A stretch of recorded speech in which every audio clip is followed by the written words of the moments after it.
তাবলিগে গিয়ে জীবনের মোড় ঘুরে গেল সিনেমার খলনায়ক ইলিয়াস কুবরার। আজকেও কালকেও যে কোনো মুহূর্তে আমার চলে যেতে হবে।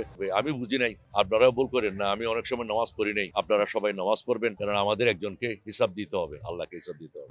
আপনারা যারা সোশ্যাল মিডিয়া ইউজ করেন তারা অনেকেই দেখেছেন সে 700-রও বেশি নাকি সিনেমা করেছে। এমন একজন সিনেমার খলনায়ক সে এসে বলছে আমি তাবলিগে গিয়েছি এবং আমি আল্লাহর পথে ফিরে এসেছি, এবং সে বলেছে যে আমি একটা সময় ভুল করেছি, কিন্তু এখন আমি যে জগৎটা আসছি এই জগৎটাই আমার কাছে বেশি ভালো লাগে। শুধু তাই নয়, তিনি বলছেন যে একদিন আমাদের সকলকে কবরে যেতে হবে। তিনি যে সঠিক বুঝ পেয়েছেন এটা আল্লাহর পক্ষ থেকে এসেছে, কেননা হেদায়েত দেওয়ার মালিক হচ্ছেন আল্লাহ।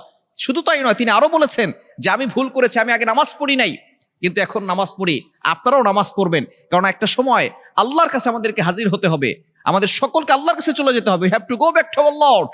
কেউ আমরা এখানে থাকতে পারবো না চিরস্থায়ী ভাবে, আমাদের সকলকে চলে যেতে হবে।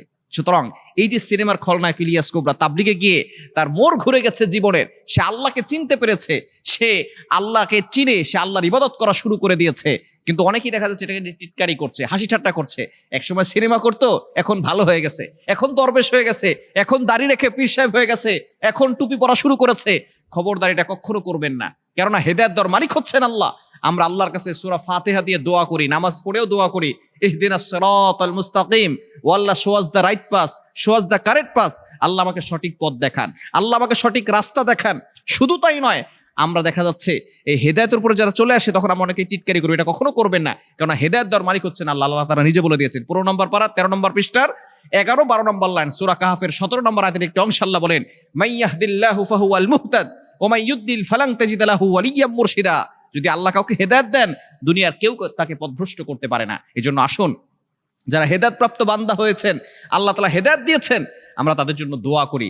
টিটকারি করবেন না, কেননা অনেকেই অনেক গুনাহ করার পরে ফাইনালি যখন আল্লাহ তাআলা তাকে হেদায়েত দেন, সে যখন সঠিক পথে ফিরে আসে, তার ভুল বুঝতে পারে, সে হয়তো এমন ভাবে তওবা করেছে আপনার থেকেও আল্লাহর কাছে বেশি প্রিয় বান্দা বান্দি হয়ে গেছে। এজন্য খবরদার, আমরা কখনো কাউকে টিটকারি করব না, আমরা তাদের জন্য দোয়া করব। এবং বিশেষ করে যারা সঠিক পথে ফিরে এসেছে, আল্লাহ যেন তাদেরকে সঠিক পথে অটল থাকার তৌফিক দান করেন। সকলেই পড়েন আমিন।